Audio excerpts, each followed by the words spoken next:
وقل رب زدني علما. Masalah rezeki yang berkah, saudaraku seiman. Rezeki kalau kita itlaqkan, jangan pernah difahami hanya sebatas materi.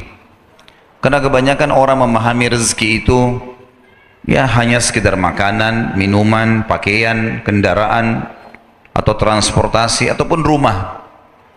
Selain daripada ini nggak dianggap rezeki oleh dia. Sehingga banyak sekali orang yang tidak tahu kalau dia sedang kaya raya, dia sedang melimpah rezeki padanya. Karena tadi lingkup rezeki dia hanya lihat ada dalam bentuk materi.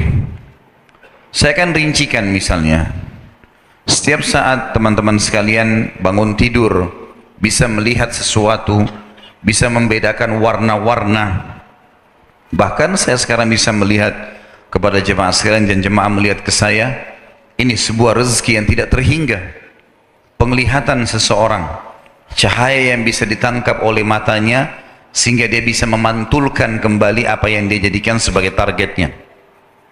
Ini sebuah nikmat. Bukankah seseorang di antara kita walaupun punya miliaran rupiah tapi matanya buta, dia kesulitan? Bukankah kalau kita balik seseorang yang penglihatannya terang, kemudian penglihatannya mau dicabut, diganti, dibutakan, dibayar miliaran, dia menolak? Alhamdulillah kita masih punya mata yang luar biasa. Sudah pernah berpikir belum kalau itu ternyata rezeki yang tidak terhingga? Telinga kita bisa berfungsi. Bayangkan dengan orang-orang yang tuli. Setiap orang berbicara dia tidak ngerti apa yang diucapkan, sehingga harus memberikan isyarat. Dengan nikmat yang sangat besar, gendang telinga yang sangat kecil, kita bisa mendengar suara, tahu ini suara yang membahayakan atau suara yang membuatnya nyaman. Lidah kita bisa membedakan antara rasa, mana yang pahit, mana yang asin, mana yang pedas, mana yang manis dalam waktu seketika. Sebuah rezeki yang tidak bisa terhingga itu. Bukankah seseorang kalau lagi sakit lidahnya pahit, dia nggak bisa rasa apa-apa? Apa gunanya seseorang punya miliaran uang tapi buta, tuli, nggak punya rasa di lidahnya? Hidung kita masih bisa membedakan, saudara seiman, mana bau busuk, mana bau wangi dalam waktu yang seketika. Sudah pernah berpikir belum kalau itu adalah sebuah nikmat yang luar biasa? Sekarang makanan yang kita pilih, minuman yang kita pilih, kalau kita konsumsi, pernah nggak kita punya andil sedikit saja di dalam proses pencernaannya? Pada saat kita meminum yang manis misalnya, atau kita minum yang hangat ataupun yang dingin, maka kita cuma tahu memilih dan menikmati, nggak lebih daripada itu. Pilih minuman ini, pilih makanan ini, kemudian kita konsumsi. Begitu masuk ke dalam tenggorokan kita, ukuran sepertiga jari, kita sudah tidak punya andil lagi di situ. Tiba-tiba terproses dengan sangat luar biasa, tercerna mana tadi makanan dan minuman itu yang jadi nutrisi tubuh, mana yang akan jadi kotoran sehingga dikeluarkan dalam bentuk keringat, air seni ataupun tinja. Saya yakin kalau kita tahu dalam satu piring makanan mana yang akan jadi kotoran, mana yang akan jadi nutrisi tubuh kita, tidak akan makan yang akan jadi kotoran. Tapi kuasa Sang Pencipta yang luar biasa. Bukankah seseorang di antara kita tiap hari menikmati pada saat dia mau ke kamar kecil, dia kebelet kencing misalnya, dia langsung kamar mandi, dia buang air kecilnya, dia tidak berpikir jauh, ternyata itu adalah sebuah kotoran yang harus dia keluarkan. Ada orang nggak bisa kencing, kena penyakit kencing batu misalnya, susah mau kencing, teriak-teriak kesakitan. Kita bertahun-tahun menikmati itu semuanya, buang air besar. Ada orang kembung perutnya, nggak bisa keluarin angin, nggak bisa keluarkan kotoran, tapi kita bisa dengan mudahnya, mungkin dalam satu hari bahkan beberapa kali kita lakukan. Dan sekian banyak hal yang luar biasa. Sehelai rambut saja di kepala kita itu sebuah nikmat yang luar biasa. Sekarang di Amerika, khusus bagi orang-orang yang rambutnya rontok dan tidak bisa tumbuh, itu untuk menanam satu rambut ada biayanya $10. Rambut kita ini di kepala tiap hari kita bisa pegang, mandi, sampoin, sisir. Berapa helai rambut di kepala kita? Pernahkah kita syukuri semua ini teman-teman sekalian? Nikmat yang luar biasa yang tidak bisa terhingga. Nah, ini sebuah rezeki yang besar. Makanya pernah ada seseorang datang kepada seorang syekh di Saudi. Orang miskin menurut dia sangat susah hidupnya. Makan masih minta-minta sama orang. Menurut pandangan dia, rezeki itu hanya materi. Maka dia datang ke majelis, selalu dia mengatakan, Syekh, kalau Syekh ini, kalau kita di Indonesia kiai, saya ini orang miskin, minta bantuan. Syekhnya, kalau kita di Indonesia ini kiainya, ingin memberikan pendidikan kepada orang ini. Dia bilang, kamu orang kaya. Dia bilang, saya orang miskin. Syekhnya mengatakan lagi, kamu orang kaya. Dia ulangi lagi, saya orang miskin. Kata syekhnya, kamu orang kaya. Dia bilang, demi Allah saya orang miskin. Kata syekhnya, demi Allah kau orang kaya. Kaget dia. Dia bilang, Syekh, kenapa anda lebih yakin kalau saya orang kaya, sementara saya tahu keadaan saya secara ekonomi miskin? Kata syekhnya, memang kamu kaya raya. Mau saya hitungkan kekayaan kamu? Dia bilang, iya. Baik, kamu punya berapa jari? Saya punya 10 jari. Mau nggak satu jarimu saya potong, saya bayar 1 juta rial. 2,5 juta, 3,5 miliar. Satu jari kamu saya potong, saya bayar 1 juta rial. Mau nggak? Sisa 9 nanti. Oh, saya nggak mau, Syekh. Kamu punya 10 jari, kamu punya 10 juta rial. Baik, mau nggak matamu satu saya congkel, saya kasih 1 juta rial. Seseorang yang dari kita sini hadir, matanya dicabut satu, dikasih 1 miliar. Tapi matanya nggak ada. Dia bilang, saya nggak mau. Baik, kamu punya 2 juta rial. Kupingmu satu dipotong, nggak mau. Apa saja semua nggak mau, ditolak sama dia. Kata Syekh, kau ini orang kaya raya, tinggal keluar cari makan, itu saja. Bagaimana kamu bisa nilai dirimu miskin? Ini sekaligus jawaban. Berapa banyak orang teman-teman mungkin cuma bawa becak di luar sana, mungkin cuma dorong gerobak, tapi fisiknya sehat, matanya terang, telinganya bisa mendengar, tinggal kerja bergerak hanya untuk cari makan. Ini semua karena pemahaman yang keliru tentang definisi rezeki itu sendiri. Mereka anggap rezeki itu cuma itu saja. Banyak orang teman-teman sekalian, di atas meja makan rumahnya itu mungkin ada 30 macam makanan, seperti raja-raja banyak. Mereka nggak bisa makan. Saya berapa kali diundang di tempat-tempat yang orang-orang yang luar biasa kaya rayanya, makanan melimpah sekian banyak, mereka cuma makan sedikit saja, nggak bisa makan banyak. Alasannya kenapa? Karena ada gula, ada ini, ada itu, segala macam penyakit, nggak bisa dinikmati sama dia. Subhanallah, kita lihat orang yang kerja tukang batu, makan setumpuk seperti gunung, tangannya kotor, makan, nggak ada penyakit tuh. Nah, lihat bagaimana kuasanya Allah Subhanahu Wa Taala. Kalau kita terlepas daripada belenggu ini, teman-teman sekalian, belenggu pemahaman yang salah tentang masalah rezeki, kita akan selalu merasa cukup dengan apa yang ada. Ternyata luar biasa nikmatnya, gitu kan? Nikmat yang melimpah yang tidak bisa terhingga ada pada kehidupan kita ini. Bisanya melangkah kaki, bisanya berfungsi kemaluan, bisanya berfungsi telinga, penglihatan, lidah, segala macam ini nikmat yang tidak bisa terhingga. Baik, itu adalah definisi rezeki. Maka kalau kita simpulkan sebenarnya definisi rezeki adalah semua yang dibutuhkan oleh seluruh makhluk untuk roda kehidupan di muka bumi ini. Jin, manusia, hewan-hewan, tumbuh-tumbuhan, bukan cuma kita manusia, bukan cuma kita secara pribadi, tapi seluruh manusia, seluruh jin, seluruh hewan-hewan, dari semut sampai gajah yang besar, miliaran jumlahnya, semua tumbuh-tumbuhan dari rumput sampai pohon beringin yang besar, apa yang mereka butuhkan sehingga bisa ada kehidupan di muka bumi namanya rezeki. Itu gambaran agama kita. Maka sangat luas sekali masalah rezeki itu. Kalau kita mengatakan misalnya dalam judul kita rezeki yang penuh dengan berkah, berkah artinya sesuatu yang selalu cukup. Seperti sabda Nabi SAW dalam hadis yang sahih, makanan untuk 2 orang kalau diletakkan niatnya untuk memberikan makan orang lain, maka akan cukup untuk 3 orang. Makanan yang 3 orang akan cukup untuk 4 orang, yang 4 orang cukup untuk 5 orang. Berkah artinya Allah yang maha pemurah dan maha pengasih menjadikannya cukup.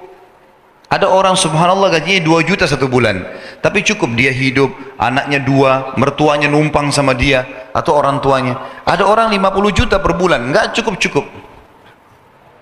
Karena yang dikejar adalah keberkahannya, dan berkah hanya datang kalau dari sumber-sumber yang benar, dari sumber-sumber yang benar. Oleh karena itu teman-teman sekalian, kita harus kerucutkan bahasan kita kepada masalah setelah definisi rezeki, kita harus tahu yang menyiapkan semua rezeki tadi, kebutuhan untuk roda di kehidupan muka bumi ini, seluruh manusia miliaran jumlahnya, seluruh jin yang miliaran jumlahnya, seluruh hewan-hewan dan tumbuh-tumbuhan, satu zat yang maha sempurna, Allah yang maha perkasa dan maha pengasih. Dan itu Allah sebutkan sendiri dalam Al-Quran. Dalam surah Az-Zariyat, surah nomor 51 ayat 56 sampai 58, A'udzu billahi minasyaitonir rajim, wa ma khalaqtul jinna wal insa illa liya'budun, ma uridu minhum min rizqi wa ma uridu minhum an yut'imun, innallahu war-razzaqu dzul quwwatil matin.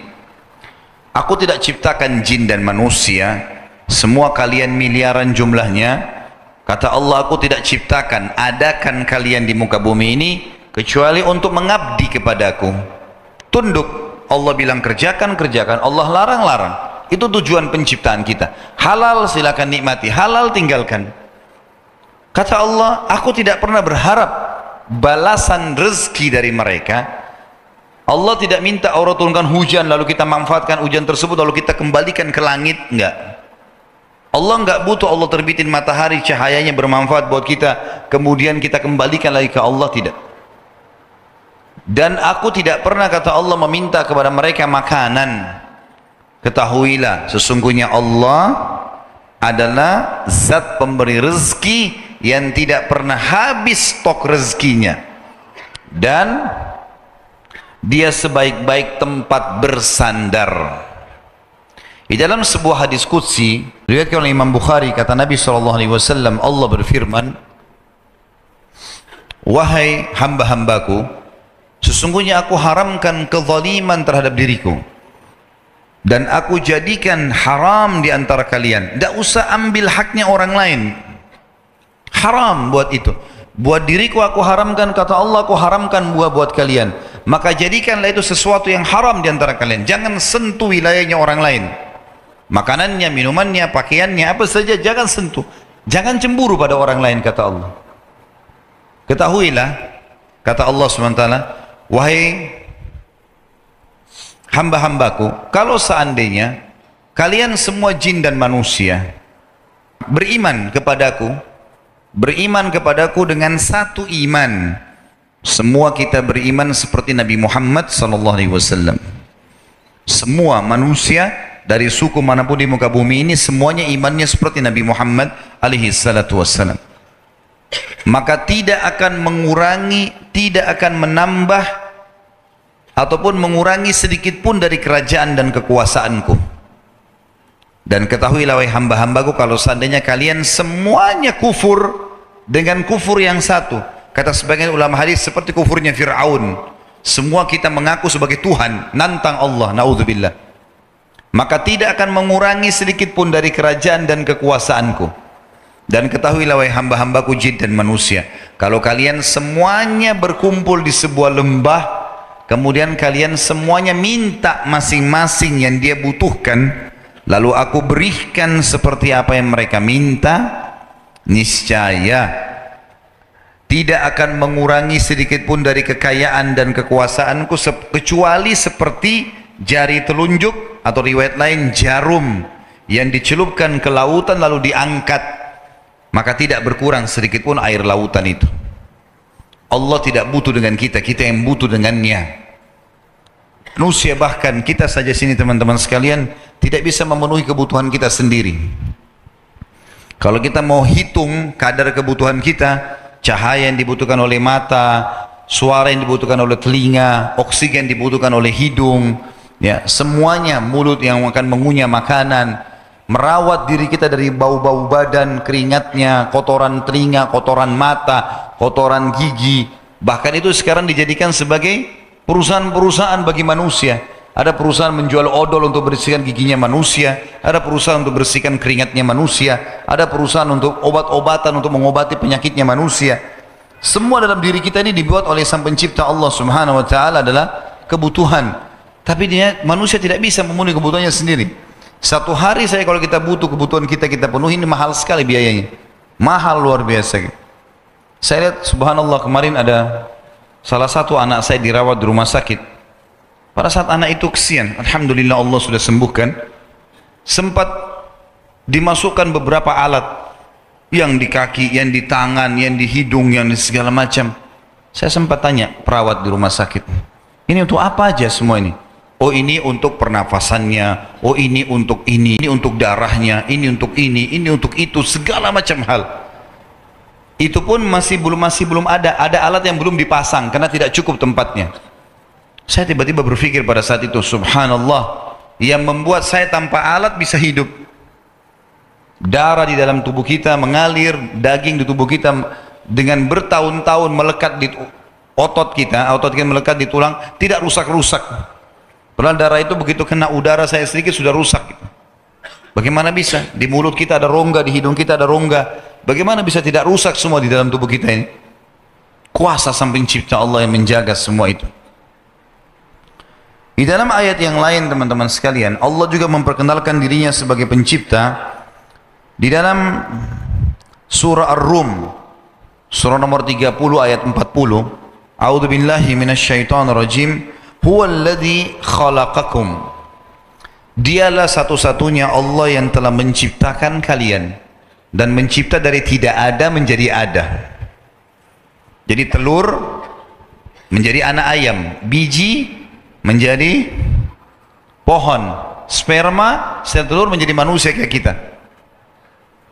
Ada seseorang pernah ketemu dengan seorang salaful ummah. Dia bilang, saya juga menciptakan manusia. Dia bilang, saya juga menciptakan. Kata orang-orang di sekitarnya, apa yang kau bisa buat? Mana buktinya ciptaanmu? Dia ambil potongan daging, dipotong-potong daging tersebut, daging mentah, kemudian ditaruh di antara dua potongan kayu, ditaruh, dia bilang ini saya akan taruh dalam sini, kalian lihat semua, 3 hari lagi kita akan lihat ciptaan saya. Ditaruh dalam bambu kayu, kalau kita sekarang dipotong dulu ditutup. 3 hari kemudian dibuka, ternyata penuh dengan belatung, daging itu. Dia bilang ini ciptaan saya. Tadi kan tidak ada belatungnya, sekarang ada belatungnya nih. Ini saya yang buat, tadinya nggak ada kan? Maka ada beberapa orang yang hadir di situ bilang, kalau kau yang ciptakan, bisa nggak saya tanya, berapa jumlah jantan dan betina di antara belatung itu? Terus kemudian, berapa banyak kadar kebutuhan makanan dan minuman yang bisa kamu berikan kepada semuanya itu? Dan terus pertanyaan dilemparkan, lebih dari 7-8 pertanyaan dia nggak bisa jawab. Maka orang-orang sekitar bilang, kalau kau yang ciptakan, kau harus tahu mana jantan, mana betina, berapa ekor di antara mereka, kebutuhan makanannya dan minumannya berapa kadarnya, umurnya sampai kapan nih belatung ada di situ, ya. Nanti ukuran badannya akan sebesar apa, semua harus tahu. Kemudian pada saat mati, mana yang lebih dulu mati? Maka orang itu terdiam, nggak bisa ngomong. Tak mungkin ada orang yang menciptakan. Karena menciptakan dari tidak ada menjadi ada.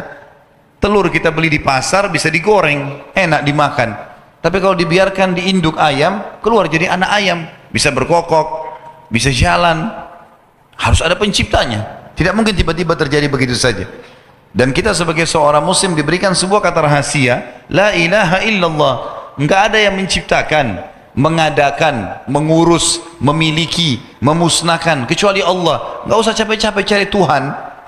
Udah ada penciptanya semua. Patuhi saja peraturannya, nikmatin yang dia perintahkan, yang halalkan, jauhi yang dia larang. Udah selesai.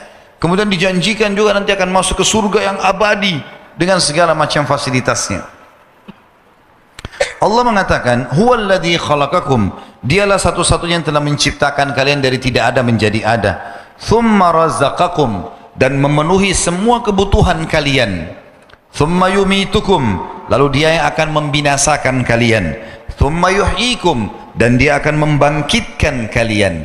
Hal min syurakaikum may yaf'alu min dzalikum min syai'? Ada enggak sekutu-sekutu yang kalian sembah selain Allah? Pohon keramatkah, jimatkah, batukah, apalah, dewa? Ada andil mereka? Ada yang bisa lakukan itu untuk kalian? Menghidupkan kalian, mematikan kalian, memberikan kalian rezeki. Uniknya banyak orang sembah patung misalnya. Ini yang paling unik sembah patung ini. Karena patung itu batu, dia sendiri yang ukir matanya, dia yang bentuk kupingnya, dia yang warnain, gitu kan. Kemudian dia yang pikul ke tempat yang dia ingin sembah, kemudian dianggap Tuhan. Saya subhanallah pernah di Bandara Bali waktu itu. Begitu saya mau balik habis tablik akbar, di pintu gerbang bandara, saya pas mau naik ke dalam, saya lihat ada patung di depan pintu gerbang bandara. Patung ini tidak tahu apa ini. Mau dibilang manusia, bukan. Mau dibilang hewan, bukan. Ya. Matanya belalak, hidungnya tajam-tajam, warnanya merah. Ya. Dan pendek, perutnya besar. Saya nggak tahu ngerti apa ini. Waktu saya tanya, oh ini dewa. Dianggap Tuhan. Tuhan dari mana ini? Jelas-jelas patung, nggak ada manfaatnya sama sekali. Manusia yang ukir, aneh sekali. Ada yang anggap pohon keramat karena dianggap pohon tua. Pohon apa? Pohon makhluknya Allah, sama dengan pohon-pohon yang lain. Dianggap keramat, bawa sesajen, minta-minta di sana. Kuburan, batu, autan, apalah, api, semuanya ini makhluk. Kita sama dengan semua itu teman-teman sekalian sebagai makhluk. Kita sama dengan api, dengan air, dengan udara, dengan tanah, dengan hewan-hewan, dengan jin, dengan apalah, langit, semuanya sama. Sebagai makhluk, hanya beda fungsi saja. Kenapa harus mencari selain Tuhan Allah subhanahu wa ta'ala? Allah memiliki banyak sekali bukti ya, tentang masalah keberadaannya. Karena Allah selalu tantang, coba, apakah ada sekutu-sekutu selain saya yang kalian sembah itu, yang bisa lakukan untuk kalian, bisa menciptakan kalian? Bahkan patung-patung dan apapun disembah selain Allah nggak punya andil dengan sehelai rambut kita. Bagaimana kita mau kembali kepada mereka? Subhanahu wa ta'ala amma yushrikun. Maha suci Allah terhadap apa yang mereka sekutukan itu. Di dalam surah Ghafir atau surah Mu'min ayat yang lain, surah nomor 40 ayat 64, Allah berfirman, a'udzubillahi minasyaitonir rajim. Allahul ladzi ja'ala lakumul arda qarara. Allah lah yang telah menjadikan buat kalian bumi itu qarar, dan qarar ini punya banyak makna. Di antara maknanya adalah qarar, tenang, sehingga bisa dipijak di atasnya. Ini bumi tidak goyang, ini sekarang kita sudah tahu dalam ilmu pengetahuan alam kalau bumi itu berjalan. Kenapa kita tidak goyang-goyang, tidak terpontang-panting? Pasti ada yang membuat bumi itu bisa stabil seperti sekarang. Kita bisa tenang lewat di atasnya. Makna qarar, tenang melalui atasnya. Yang kedua makna qarar adalah bisa dibangun di atasnya. Kayak kita bangun bangunan masjid, bangunan rumah. Makna yang lain juga qarar adalah bisa dicocok tanami. Tanam biji-bijian keluar pohon-pohonan. Makna yang lain juga bisa diambil hasilnya. Pertambangan misalnya, minyak, air, diambil dari dalam bumi semuanya. Jadi makna artinya qarar banyak. Allah mengatakan, dialah satu-satunya yang telah menjadikan buat kalian bumi itu qarar. Was-samaa'a binaa'a, dan menjadikan buat kalian langit ini bangunan. Jadi kalau kita di ruangan ini teman-teman, kita melihat atap masjid ini adalah bangunan. Sebenarnya di dalam gambaran sang pencipta Allah, langit di atas kepala kita ini seperti atap ruangan ini. Kalau kita anggap kita berada di luar rumah, tapi bagi Allah kita sedang berada di dalam sebuah ruangan, namanya langit, bina. Bina itu bangunan. Wa sawwarakum fa ahsana suwarakum, dan dialah yang telah membentuk, menggambar, melukis kalian dan menjadikannya sebaik-baik lukisan dan gambaran. Alis begini bentuknya, jumlah berapa helai alisnya, hidungnya, matanya, ya. Kemudian jumlah gigi, nama-namanya sudah ada manusia, gigi taring, gigi seri, gigi segala macam, lidah, kulitnya, ya. Bayangkan kalau mata kita 4, ya, 2 di sini, 2 di sini, jelek, ya? Atau mungkin orang matanya 1 di tengah-tengah. Saya pernah ikuti beberapa ilmuwan mengadakan penelitian teman-teman, ternyata dengan hikmah ilahi antara bola mata kita ini satu dengan sebelahnya, ini tengah-tengahnya ukuran 1 bola mata persis. Ukurannya sama, sentimeternya pas. Dari ujung kuping kita kiri ke kanan ini, itu kalau dihitung sekian ukuran hidung, pas. Kalau saya tidak salah ada 5 ke kanan, 5 ke kiri, 10 hitung ulang hidung. Dan seterusnya. Ukuran bibir yang sudah diatur sedemikian rupa, lidah sedemikian rupa, aturan gigi sedemikian rupa. Dan Allah dengan kemahabesarannya sengaja memperlihatkan ada makhluknya yang sempurna sekali, ada yang sedang, ada yang tidak sempurna. Tujuannya untuk memberikan gambaran kalau Allah memang maha pencipta. Kita lihat ikan ada indah sekali, bagus ukirannya. Siapa yang menggaris di badannya ikan itu? Luar biasa dengan sisiknya, dengan warnanya. Kemudian ada ikan yang seperti batu, kita melihatnya seperti jelek sekali, tapi kuasa sang pencipta Allah ingin memperlihatkan kemahasempurnaannya. Begitu juga dengan manusia, begitu juga dengan tumbuh-tumbuhan dan seterusnya. Semua itu kuasa Allah menunjukkannya. Lalu Allah mengatakan warazaqakum minat thayyibat, dan Dia telah menyiapkan rezeki kalian, kebutuhan kalian dari yang thayyibat, yang baik-baik saja. Makna tafsirnya begini, Allah sudah buat teman-teman dalam jiwa kita, kita suka dengan yang manis, kita suka dengan yang wangi, kita suka dengan warna yang indah, itu namanya thayyibat. Kita kalau cium bau masakan wangi, tertarik mau makan. Kita kalau cium bau wangi, kita jadi suka, ya. Kita kalau lihat warna yang cerah, yang bagus, kita jadi gembira, jadi senang. Itu namanya thayyibat. Dan Allah membuat kita tidak suka dengan khaba'ith, lawannya thayyibat. Sesuatu yang buruk, kayak bau busuk, ya. Mungkin bau badan, apalah, ya. Bau busuk, bau tidak enak, warna yang tidak nyaman untuk dilihat, kotor. Allah buat semua itu, dan Allah mengatakan warazaqakum minat thayyibat, dan Allah menyiapkan rezeki kalian dari yang baik-baik. Allah buat perangkat hidung kita begitu bau busuk nggak suka, kita langsung bertolak, berusaha untuk cari oksigen yang segar, gitu kan? Dan seterusnya. Allah mengatakan itu. Dan dikatakan dzalikumullahu rabbukum, itulah Allah Tuhan kalian satu-satunya. Fatabarakallahu rabbul alamin, maka maha suci Allah Tuhan alam semesta.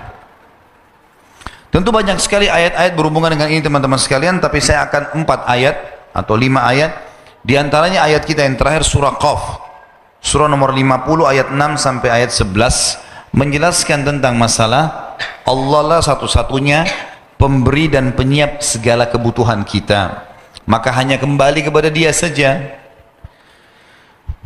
A'udzu billahi minasyaitonir rajim, surah Qaf ayat 6 sampai ayat 11. Afalam yanzuru ila as-sama'i fawqahum kaifa banainaha wa zayyannaha wa ma laha min furuj. Tidakkah para manusia itu melihat langit di atas kepala mereka? Seperti sekarang lagi terang begini, kita bisa lihat ke langit. Coba lihat ke langit itu teman-teman, tafakkur, berfikir sejenak. Banyak manusia tidak menggunakan akalnya untuk berfikir. Kadang-kadang mereka cuma tahu menikmati, selesai, nggak pernah berpikir jauh dari mana asalnya benda-benda yang sedang ada di sekitarnya, siapa yang mengadakannya, kenapa tidak pernah habis stoknya, ya. Kita harus merenungi semua itu. Kita nggak pernah temukan di pasar kita kosong telur. Dari mana telur itu? Baik ayam yang keluarkan, dari mana ayamnya? Siapa yang buat kulitnya telur begitu, isinya seperti itu, komposisinya ada protein, ada ini, ada segala macam, siapa yang buat itu? Begitu saja terjadi? Nggak mungkin.